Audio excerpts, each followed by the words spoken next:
Assalamualaikum warahmatullahi wabarakatuh. Nama saya Dia Hirula Putri dengan NIM 16052220007 dari kelas KM 4601. Di video ini saya akan menjelaskan tentang 7 sistem dan 3 wujud kebudayaan yang ada di daerah saya, yaitu adalah Lampung. 7 sistem yang pertama yaitu adalah bahasa. Nah, di Lampung, orang Lampung itu biasanya dia memakai bahasa Lampung, namun tidak semuanya. Nah, bahasa Lampung ini dibagi menjadi dua, yaitu adalah dialek A dan dialek O. Nah, kedua tersebut itu berasal dari pesisir barat atau yang bisa disebut dengan Saibatin. Nah, biasanya sampai saat ini bahasa Lampung itu masih digunakan dalam kehidupan sehari-hari. Nah, aksara Lampung ini itu seperti dengan aksara Jawa. Yang kedua itu adalah sistem religi dan kepercayaan. Nah, masyarakat Lampung itu pada masa lampau itu menganut sistem kepercayaan dinamis, yaitu menyembah benda-benda keramat dan hal-hal gaib. Nah, orang Lampung itu zaman dahulu menyebutnya itu adalah zaman Tumi. Nah, salah satu kepercayaan terhadap dewa pencipta alam semesta yaitu Dewi dan anak dewa. Nah, pengaruh hidup pun cukup kental terutama bagi masyarakat pendalaman pada masa ini. Nah, masyarakat didominasi oleh agama Islam yang dibawa oleh Sultan Hasanuddin. Selanjutnya yang ketiga itu adalah sistem pengetahuan yang ada di Lampung. Nah, masyarakat Lampung itu mempercayai adanya Garuda. Nah, Garuda ini untuk apa sih? Yaitu Garuda ini untuk membawa berita, misal pemberitahuan tentang adanya bencana. Nah, itu masyarakat Lampung tidak mempercayai sistem penanggalan. Yang keempat itu adalah sistem masyarakat dan organisasi sosial. Nah, masyarakat adat Lampung itu dibedakan menjadi dua. Nah, ada kelompok masyarakat Lampung yang beradat Pepadun. Nah, ini disebut dengan Lampung Pepadun. Dan yang kedua itu adalah masyarakat Lampung beradat Saibatin yang populer dengan sebutan Lampung Pesisir. Nah, sistem masyarakat Lampung itu menarik garis dari ayah atau prilineal. Nah, untuk masyarakat pedalaman yang sudah menikah tidak boleh cerai. Namun kalau masyarakat Lampung Pesisir itu diperbolehkan kawin lalu cerai. Yang kelima itu adalah sistem ekonomi dan mata pencarian. Nah, mata pencarian orang Lampung itu kebanyakan agraris, kayak misalnya pertanian, perkebunan, dan perikanan. Nah, hasil bumi yang terkenal dari daerah pedalaman adalah lada hitam dan lada putih. Sedangkan dari daerah pesisir banyak menghasilkan kopi, kakao, kelapa, dan pisang. Nah, lanjut yang keenam itu adalah kesenian. Nah, kesenian yang pertama itu adalah seni musik yang terkenal di Lampung adalah gamelan Lampung yang disebut dengan talo balak. Nah, talo balak kulitang pring yang terbuat dari bambu. Dan yang kedua itu ada kain tenun. Nah, kain tenun khas Lampung ini yang disebut dengan tapis ini digunakan pada saat acara-acara khusus seperti perkawinan, penyambutan acara, atau pengangkatan gelar. Kesenian selanjutnya itu adalah tarian yang terkenal di daerah Lampung, yaitu adalah tari cangket, tari melinting, dan tari sigap pengonten. Nah, ini dilakukan saat penyambutan tamu yang terdiri dari 7 sampai 9 orang. Selanjutnya itu ada kegiatan berpantun. Nah, ini diperlakukan pada acara kumpul-kumpul atau silaturahmi seperti pepacur, pisaan, adi-adi, segata, sesikun, dan wayak. Yang ketujuh itu adalah sistem peralatan hidup dan teknologi. Nah, peralatan hidup Lampung yaitu adalah ada tapis. Nah, tapis ini merupakan kain khas Lampung yang terbuat dari tenunan benang kapas dengan hiasan motif emas atau perak. Nah, dibuat oleh wanita yang pada mulanya untuk mengisi waktu senggang dengan tujuan untuk memenuhi tuntutan adat istiadat yang sakral. Nah, kalau untuk teknologinya saat ini di Lampung sudah mengikuti zaman sekarang, gitu, ada teknologi yang sudah canggih. Ada 3 wujud kebudayaan. Yang pertama itu ada ide atau gagasan, nilai, norma, peraturan atau wujud ideal. Nah, ada namanya pil pesenggiri, itu berkaitan dengan kehormatan masyarakat Lampung yang dijadikan aturan untuk bermasyarakat. Nah, yang pertama yaitu adalah nembung nyimah. Nah, ini adalah kewajiban masyarakat Lampung untuk tetap menjaga silaturahmi dan menghargai tamu. Yang kedua itu adalah juluk kadok, yaitu pemberian nama, adat, dan gelar yang terhormat. Yang ketiga yaitu adalah nengah nyapur. Ini tuntutan kepada masyarakat Lampung untuk dapat selalu berkomunikasi dengan orang lain sesuai dengan kodrat manusia sebagai makhluk sosial. Nah, di Lampung juga itu ada dasar-dasar hukum adat masyarakat Lampung. Yang pertama, apabila seseorang memakai lambang, pakaian adat, pusaka adat tanpa izin dari para penyimbang adat itu, maka ia dikenakan dengan 2 atau kedua itu adalah apabila seseorang berbuat menyimpang, membantah, penyimpangan marga, saibatin, pekon, atau suku sehingga menimbulkan jatuhnya nama baik, maka ia dikenakan denda 150 rial. Yang ketiga, apabila seseorang melakukan perbuatan tidak sopan, maka ia dikenakan denda 100 rial. Dan yang terakhir, apabila satu marga diketahui dengan pasti ada wanita hamil tanpa suami, maka pihak wanita hamil bersama keluarganya dikenakan denda 30 rial, selalu potong kerbau seharga 10 rial. Yang kedua itu adalah aktivitas atau wujud sosial yang ada di Lampung. Nah, itu ada namanya begawi. Nah, begawi ini adalah ritual kehidupan menjelang pernikahan hingga pemberian gelar. Nah, yang kedua itu adalah jujo. Nah, ini ritual ada pernikahan buli atau gadis akan diambil oleh namanya kalau di Lampung itu adalah menghanai, itu pria untuk dijadikan istri. Nah, selanjutnya ada nyumbai lawak. Nah, ini adalah upacara bentuk rasa syukur para nelayan akan berlimpahnya hasil laut. Dan yang terakhir itu adalah nyeruit, itu adalah makan besar yang beramai-ramai kayak pakai daun pisang. Nah, ini biasanya ada di acara-acara adat atau pesta. Dan yang terakhir itu adalah benda-benda atau wujud fisik yang ada di Lampung. Yang pertama itu adalah ada keris Lampung, terus ada gamelan khas Lampung, dan yang terakhir itu adalah kain tapis. Berikut penjelasan 7 sistem dan 3 wujud kebudayaan yang ada di Lampung yaitu daerah saya. Sekian, terima kasih. Wassalamualaikum warahmatullahi wabarakatuh. Warahmatullahi wabarakatuh. Perkenalkan, nama saya Ismi Ronda Amalia dari kelas 01 dengan NIM 1605220025. Saya di sini akan menjelaskan tentang daerah saya, kebudayaannya, bahasanya, kesenian yang ada di daerah saya, dan lain-lain. Saya berasal dari daerah Pangandaran. Bahasa yang biasa digunakan di daerah Pangandaran itu menggunakan bahasa Sunda dan Jawa. Karena kenapa menggunakan ada bahasa Jawa juga? Karena di Pangandaran ini sebagai bentuk primordialisme masyarakat perbatasan Jawa Barat dan Jawa Tengah. Terus juga biasanya juga menggunakan bahasa Indonesia juga sih ada. Terus juga untuk bahasa Jawa ini kebanyakan orang yang berasal dari Jawa Tengah berpindah ke Pangandaran dengan tujuan mereka itu bekerja sebagai pekerja nelayan. Mereka yang menggunakan bahasa Jawa ini biasanya Jawa kasar. Nah, untuk asli Pangandaran ini menggunakan bahasa Sunda dan juga yang menggunakan bahasa Indonesia. Nah, kalau setiap hari Sabtu Minggu itu kan biasanya ada wisatawan. Nah, kalau wisatawan itu disebut sama orang asli orang Pangandaran tuh disebut tamu. Yang kedua itu ada sistem religi dan kepercayaan di daerah Pangandaran. Macam tradisi dan ritualnya itu merupakan suatu bentuk sinkretisme. Mereka sadar dan yakin sepenuhnya bahwa Tuhan Allah itu ada dan menguasai segala sesuatu yang ada di muka bumi ini. Namun karena pola hidup masyarakat nelayan yang keras yang menuntut adanya harmonisasi dengan alam, Jadi mereka tuh membuat mereka sadar dan yakin bahwa suatu tempat memiliki penunggunya, penunggu dan penguasanya sendiri. Dalam hal ini makhluk makhluk goib, bahwa suatu keberkahan, keselamatan, kemakmuran tidak hanya ditentukan oleh usaha yang rajin dan berdoa saja, seperti sholat, tapi juga ditentukan oleh bentuk-bentuk ilmu goib seperti mentara-mentara, jimat-jimat, dan isim-isim bahwa suatu makhluk goib yang menguasai laut selatan, yaitu Nyai Roro Kidul. Nyai Roro Kidul itu merupakan sosok makhluk yang memberikan keselamatan kalau mereka pikir itu, dan memberikan keberkahan kepada masyarakatnya, khususnya para nelayan, bahwa suatu upacara tradisional ritual yang dinamakan hajat laut setiap 1 tahun sekali. Nah, biasanya kayak agama yang di sana tuh ya seperti masyarakat yang lainnya, kayak ada Islam, Hindu, Buddha, Kristen, dan lain-lainnya. Namun kayak kebanyakan tuh pasti di masyarakat Pangandaran di daerah saya itu agamanya tuh agama Islam. Yang ketiga itu ada sistem pengetahuannya di Pangandaran. Dengan adanya kesadaran masyarakat terhadap pentingnya ilmu pengetahuan buat mereka sendiri untuk masa depan itu, maka sebagian besar masyarakat di daerah Pangandaran ini memperhatikan pendidikannya, memperhatikan pendidikan anak-anak mereka, yaitu seperti pendidikan dari sekolah dasar, sekolah menengah pertama, dan sekolah menengah atas, ataupun sampai kejuruan, bahkan ada yang hingga bangku perkuliahan. Nah, terus habis itu pasti kan setiap orang tua tuh pengen anaknya tuh jadi kebanggaan untuk Indonesia kan. Namun pastinya ada suatu daerah di Pangandaran tuh, suatu masyarakat dengan minusnya tuh, kekurangannya tuh dengan biaya untuk mereka masuk ke jenjang yang lebih tinggi lagi. Namun mereka tidak hanya sampai situ saja. Misalkan ada kayak suatu orang yang kurang memiliki dana untuk menyekolahkan anaknya, tapi mereka nggak sampai situ aja. Mereka ada yang sampai melanjutkan untuk bekerja lagi ke depannya karena untuk membahagiakan dan membanggakan orang tuanya dan keluarganya.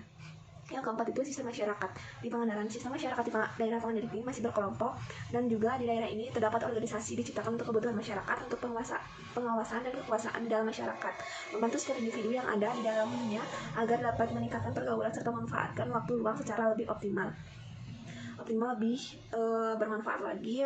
Habis itu membantu mencari keuntungan bersama-sama dengan kerjasama yang sudah terbagi dengan baik, membantu untuk pengelolaan lingkungan bersama-sama sampai mencapai tujuan secara efektif dan efisien sesuai dengan apa yang telah ditentukan dari sebelumnya.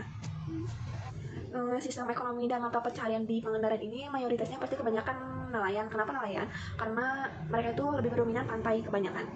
Nah, habis itu yang kedua itu ada sebagai pengelolaan wisata, karena di Pangandaran itu banyaknya wisata dan bisa meningkatkan juga mengembangkan daerah Pangandaran sendiri dan menjadi daya tarik bagi wisatawan yang berkunjung ke Pangandaran. Nah, di sini ada gambar-gambarnya. Mereka juga mengembangkan potensi hasil laut seperti ikan, kepiting, udang menjadi aneka olahan pangan seperti kayak makanannya, jadi kayak misalkan untuk oleh-olehnya gitu. Yang keenam itu ada kesenian dari daerah Pangandaran. Yang pertama itu ada kuda lumping. Kuda lumping itu bisa disebut ebek. Habis itu yang kedua ada tarian kuda lumping yang bertentangan dengan Jawa Tengah, yang membuat sebagian warga Kabupaten Pangandaran berbahasa Jawa. Kuda lumping di Kabupaten Pangandaran ini biasanya dipertunjukkan pada saat acara hitanan ataupun baca kayak sekolah dasar. Terus abis itu kuda lumping juga yang sangat digemari anak-anak dan remaja, biasanya menyuguhkan atraksi magis seperti kesurupan, kekebalan tubuh terhadap pecut, beling, dan sebagainya. Yang kedua itu ada wayang golek. Nah, di sini terdapat gambar wayang goleknya. Wayang golek ini pertunjukan wayang golek di Pangandaran akan sering digelar di panggung terbuka di wilayah pantai Pangandaran. Yang selanjutnya ada wayang kulit. Di atas ada lagi fotonya. Yang selanjutnya juga ada sintren. Sintren ini diperankan sebagai seorang gadis yang masih suci dibantu oleh pawang dengan iringan gending. 6 orang dalam perkembangannya. Tari sintren ini sebagai hiburan budaya kemudian dilengkapi dengan penari pendamping dan bodor ataupun disebut dengan lawak. Di Pangandaran biasanya bisa disaksikan saat resepsi hitanan atau perkawinan. Yang selanjutnya juga ada ronggeng gunung. Ronggeng gunung ini biasanya juga terdiri dari 2 orang dan diiringi oleh gamelan, disertai dengan lagu-lagu keliningan. Pagelaran ronggeng kaler dikhususkan hanya untuk hiburan dan peralatan perkawinan atau hitanan yang tidak diperuntukkan dalam ritual. Yang terakhir ada sistem peralatan hidup dan teknologi di Pangandaran. Teknologi yang digunakan di Pangandaran ini sudah jauh lebih berkembang lagi karena sesuai dengan seiringnya zaman yang telah berkembang di masyarakat yang lainnya. Saya akan menjelaskan tentang ide atau gagasan bagaimana yang ada di Pangandaran. Biasanya seperti masyarakat yang lain, cuman yang lebih penting dari masyarakat Pangandaran itu tuh setiap malam Jumat itu tidak boleh berangkat ke laut seperti yang nelayan. Yang kedua itu ada aktivitas sosial yang biasanya ini kan di Pangandaran. Yang pertama ada nelayan, yang kedua ada hajat laut. Hajat laut itu seperti 1 tahun sekali. Abis itu yang ketiga itu mereka tuh ada ada seperti setiap kayak ada liburan atau setiap Sabtu Minggu itu pasti masyarakat Pangandaran itu yang menjadi tour guide untuk wisatawan mengunjungi wisata yang ada di daerah Pangandaran seperti Citumang, habis itu Grand Canyon, Pasir Putih dan lain-lainnya. Yang ketiga itu ada benda-benda atau wujud fisikal yang ada di Pangandaran. Yang pertama itu ada batu mandi. Batu mandi ini adalah kumpulan batu karang yang terdapat di tengah laut yang terbentuk oleh ombak jutaan tahun yang lalu. Yang kedua itu ada makam anaknya Nyi Roro Kidul. Kalau nggak salah dia tuh terdapat di gua-gua gitu. Kalau dari Pantai Pangandaran tuh di atasnya, di hutan-hutan gua gitu. Yang ketiga itu ada kapal yang berada di Pasir Putih. Yang waktu itu tuh kapal itu tuh pernah awalnya tuh sebagai dari kapal dari luar, abis itu mau mencuri ikan yang ada di Indonesia. Nah abis itu sama pokoknya waktu saya SD gitu, sama Ibu Susi itu ketahuan gitu, abis itu langsung dibom dan sekarang menjadi ikon dari Pangandaran sendiri. Sekian dari saya. Wassalamualaikum warahmatullahi wabarakatuh. Saya Fasya, saya asli Bandung dan saya akan menjelaskan tradisi dan kebudayaan Kota Bandung. Salah satunya itu seni tradisional Benjang. Benjang merupakan kesenian tradisional Indonesia yang ada sejak 19 abad yang lalu. Benjang merupakan singkatan dari Sesamban Budak Bujang atau Arena Para Jejaka. Kemudian Benjang berkembang ke bentuk seni pertunjukan gulat tradisional yang dinamakan Benjang Gelut.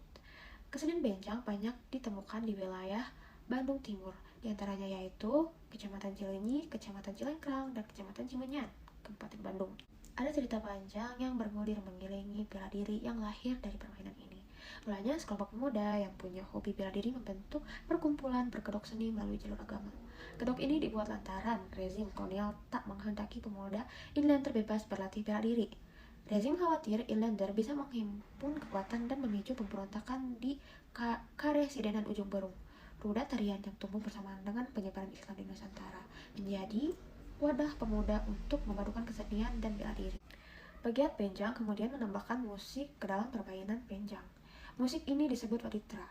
Istilah waditra khususnya dalam karawitan Sunda adalah istilah yang digunakan untuk menunjukkan alat-alat yang digunakan dalam kegiatan berkesenian. Sedangkan alat musik yang digunakan dalam Benjang yaitu salah satunya rebana, kendang, beduk, trompet, kecrek. Musik ini menambah semarak Benjang. Kemudian belakangan ini Benjang ada ditambahkan juga dengan barong yang menjadi penghibur. Umumnya masyarakat di Kecamatan Ujung Berung mengenal iringan musik Benjang ini sebagai Benjang Heleran. Sebagai pembeda dari Benjang Gulat, Benjang Heleran ini menggabungkan iringan musik, waditra, dan babarongan, dan dihelat pagi hingga sore hari. Perkenalkan, nama saya Marta Angelika dari kelas 1A. Saya akan menjelaskan tentang kebudayaan dan tradisi yang ada di Kota Palembang. Pertama-tama ada bahasa. Bahasa yang digunakan di Kota Palembang ada berbagai macam, yaitu bahasa Indonesia, bahasa Palembang, bahasa Hokkien atau bahasa Cina, terus ada bahasa Inggris. Nah, biasanya masyarakat itu menggunakan bahasa Palembang untuk sehari-harinya. Tapi beberapa masyarakat itu ada menggunakan bahasa yang bercampur. Misalnya bahasa Palembang dan bahasa Indonesia, atau bahasa Palembang dengan bahasa Inggris, atau mungkin hanya menggunakan bahasa Hokkien. Beberapa namanya di Palembang menggunakan bahasa Palembang bercampur dengan bahasa Inggris. Itu bisa jadi dikarenakan karena kebiasaan di rumahnya yang kemungkinan keluarganya biasa ngomong dengan bahasa Inggris. Dan kebiasaan dari sekolah, karena di Palembang banyak sekali sekolah yang membiasakan anak muridnya dengan berbicara dengan bahasa Inggris. Banyak juga masyarakat yang menggunakan bahasa Hokkien atau bahasa Cina, dikarenakan masyarakat di Palembang mayoritasnya adalah orang-orang Cina, orang-orang Chinese. Jadi mereka sering menggunakan bahasa Hokkien yang bercampur dengan bahasa Palembang. Yang kedua ada sistem religi dan kepercayaan. Kepercayaan di Kota Palembang juga berbagai macam, yaitu ada Islam, Kristen, Katolik, Buddha, dan juga Hindu. Kebanyakan masyarakat memeluk agama Islam karena mayoritasnya memang beragama Muslim. Kemudian agama Buddha karena terdapat banyak orang Chinese di sana, jadi biasanya orang Chinese memeluk agama Buddha. Ada juga yang memeluk agama Kristen dan Katolik. Kemudian ada sistem pengetahuan. Masyarakat Palembang memiliki sistem pengetahuan yang mencakup tentang prasasti kuno, fauna, flora, bagian tubuh manusia, gejala alam, dan waktu. Kemudian ada sistem masyarakat dan organisasi sosial. Masyarakat Palembang menganut sistem patrilineal dalam keluarga, yaitu sistem keturunan yang ditarik menurut garis keturunan sang ayah. Jadi bagi masyarakat Palembang, laki-laki menduduki posisi yang tertinggi dengan tanggung jawab yang berat. Dan tugas laki-laki itu biasanya menjamin keamanan dan kehormatan keluarga mertuanya. Kemudian ada sistem ekonomi dan mata pencaharian.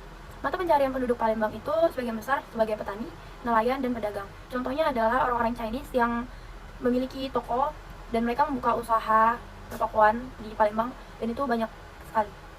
Kemudian ada kesenian. Kesenian dari Palembang juga berbagai macam. Beberapa contohnya yaitu adalah Dul Muluk. Dul Muluk itu adalah pentas drama khas Palembang yang menceritakan tentang sejarah kota Palembang. Kemudian ada tarian Gending Sriwijaya. Lalu ada rumah adat Palembang yaitu Rumah Limas. Kemudian ada sistem peralatan hidup dan teknologi. Di Palembang itu ada salah satu peralatan yang sangat terkenal yaitu namanya cap garpu. Cap garpu ini merupakan pisau yang biasanya diselipkan di pinggang atau di kaos kaki dengan tujuan untuk menjaga diri. Sekarang saya akan menjelaskan 3 wujud kebudayaan yang ada di Kota Palembang. Yang pertama ada nilai-nilai yang ada di Kota Palembang, yang mencakup nilai-nilai religius, nilai moral atau etika, dan kemudian nilai politik. Nilai religius itu adalah nilai yang berhubungan dengan agama atau Tuhan Yang Maha Esa, di mana undang-undang menuliskan tentang hukum Islam dan peraturannya. Kemudian nilai moral atau etika. Nilai moral atau etika itu yang berhubungan dengan ketaatan seseorang terhadap peraturan-peraturan atau norma-norma yang telah dibuat. Kemudian ada nilai politik. Nilai politik itu sekarang saya akan menjelaskan 3 wujud kebudayaan yang ada di Kota Palembang. Yang pertama ada nilai-nilai yang ada di Kota Palembang, yang mencakup nilai-nilai religius, nilai moral atau etika, dan kemudian nilai politik. Nilai religius itu adalah nilai yang berhubungan dengan agama atau Tuhan Yang Maha Esa, di mana undang-undang menuliskan tentang hukum Islam dan peraturannya. Kemudian nilai moral atau etika. Nilai moral atau etika itu yang berhubungan dengan ketaatan seseorang terhadap peraturan-peraturan atau norma-norma yang telah dibuat. Kemudian ada aktivitas. Aktivitas yang sering dilakukan di Kota Palembang ini contohnya ada Festival Sriwijaya. Di Festival Sriwijaya ini masyarakat biasanya menampilkan berbagai macam tarian daerah asal Palembang dan menyajikan budaya Sumatera Selatan yang lain. Kemudian ada aktivitas bekarang iwak. Bekarang artinya menangkap dan iwak adalah ikan. Jadi bekarang iwak ini adalah suatu kegiatan yang dilakukan masyarakat secara beramai-ramai untuk menangkap ikan. Kemudian ada benda-benda bersejarah yang ada di Palembang atau artefak. Beberapa contohnya adalah Prasasti Telaga Batu dan Prasasti Talang Tua. Prasasti Telaga Batu itu bentuknya lempeng. Telaga Batu ini berisi tentang kutukan yang menakutkan bagi siapapun yang tidak taat akan perintah raja pada zaman kuno. Kemudian ada Prasasti Talang Tua. Prasasti Talang Tua ini ditemukan di daerah Gadus, daerah Talang Tua, dan menggambarkan sifat-sifat dari agama Buddha. Sekian penjelasan dari saya, terima kasih. Izin memperkenalkan diri, nama saya Jessica Dengrahi Putri. Saya akan menjelaskan 7 sistem dan 3 wujud kebudayaan daerah Purwakarta. Dari 7 sistem, yang pertama ada bahasa. Bahasa yang digunakan dalam masyarakat Purwakarta sendiri adalah bahasa Sunda, sebagai bahasa indungnya atau bahasa ibu. Lalu, bahasa resmi yang digunakan adalah bahasa Indonesia. Namun, sebagian besar anak muda menggunakan bahasa Sunda ini dicampur dengan bahasa Indonesia. Bahasa Sunda itu dibagi menjadi 3 bagian. Yang pertama itu ada bahasa Sunda lemas atau halus. Bahasa Sunda ini biasanya digunakan kepada orang yang lebih tua.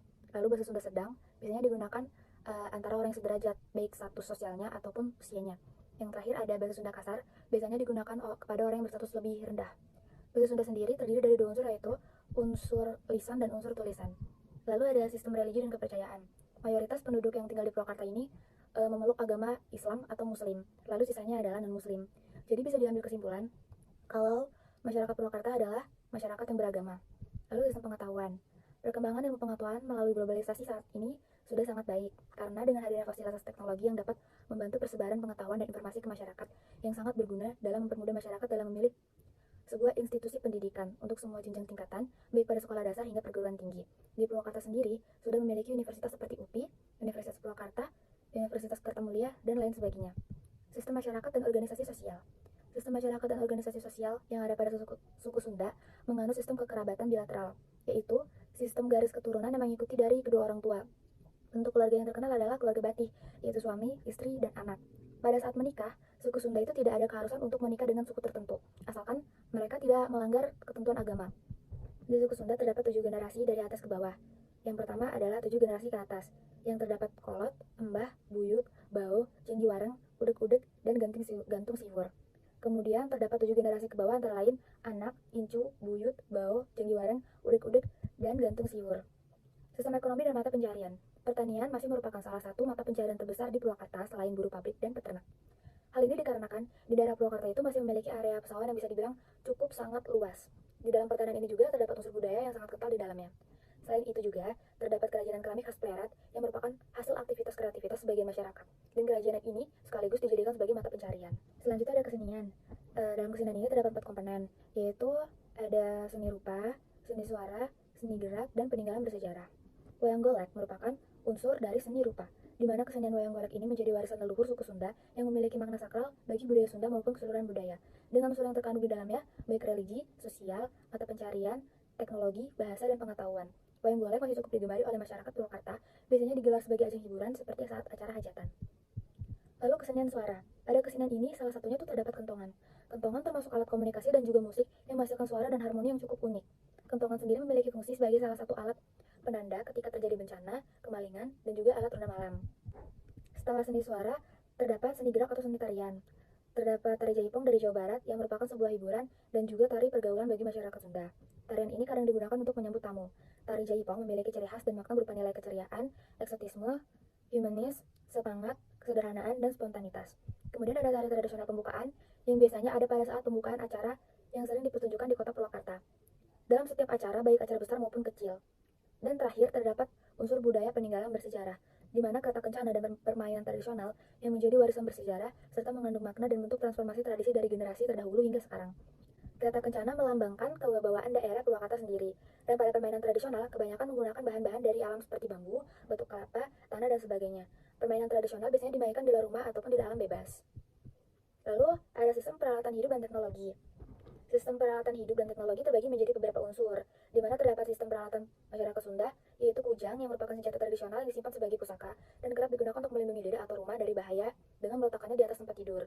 Dan pada teknologi sudah banyak masyarakat Sunda yang mengenal benda elektronik dan memanfaatkannya dalam kehidupan sehari-hari. Lalu ada pakaian adat suku Sunda yang biasanya disebut juga dengan pangsi. Ya, cukup sering digunakan masyarakat Sunda sendiri serta memiliki ciri khas dari suku Sunda tersebut. Lalu pada perumahan di kota Purwakarta, beberapa masih berdiri rumah tradisional. Contohnya di daerah Kampung Tanjur, Desa Raharja, dan Desa Cilingga. Dan terakhir adalah transportasi. Pada hal ini, beberapa masyarakat masih berjalan kaki sambil melakukan interaksi dengan alam. Namun, penggunaan kendaraan juga cukup sibuk di kota Purwakarta ini. Selanjutnya ada 3 wujud. Yang pertama ada ide, gagasan, nilai norma, peraturan, atau wujud ideal. Kebudayaan merupakan ide atau pikiran dari suatu masyarakat yang memiliki kebudayaan tersebut. Sifatnya hanya bisa dirasakan. Contohnya itu seperti etika atau kesopanan kita saat pergi ke suatu tempat yang bukan tempat kita. Itu pasti kita harus memiliki kesopanan di tempat tersebut. Kearifan lokal masyarakat Sunda itu sangat dikenal dengan nilai sopan santun. Karakter masyarakat Sunda tersendiri adalah ramah, tamah, murah senyum, penyayang, lemah lembut, patuh, dan menghormati. Nilai-nilai yang masih dipertahankan pada masyarakat Sunda antara lain adalah silih asih, silih asah, silih asuh, cager, bager, bener, singer, dan pinter. Silih asih yaitu saling mengasihi. Silih asah yaitu saling menajamkan pikiran atau saling mengingatkan. Silih asuh yaitu saling membimbing. Cager atau sehat yaitu mencerminkan karakter yang sehat secara jasmani dan rohani. Bager mencerminkan karakter yang memiliki sifat kemanusiaan. Benar yaitu mencerminkan karakteristik yang jujur, tidak berbohong. Singer yaitu mencerminkan pribadi yang bertoleransi. Pinter yaitu mencerminkan karakter yang berilmu. Lalu ada aktivitas atau wujud sosial. Artinya kebudayaan sendiri terdiri dari berbagai aktivitas yang dilakukan masyarakat yang bersifat konkret, yaitu bisa dilihat atau dirasakan dengan jelas. Contohnya seperti kegiatan upacara adat panen, kegiatan upacara adat perkawinan, dan lain-lain. Lalu ada benda-benda wujud fisikal atau artefak, yaitu kebudayaan bersifat sangat konkret yang artinya bisa dirasakan langsung oleh panca indera. Contohnya adalah alat musik gamelan dan kesenian degung yang banyak digunakan dalam upacara adat perkawinan suku Sunda sebagai simbol penyambutan pengantin.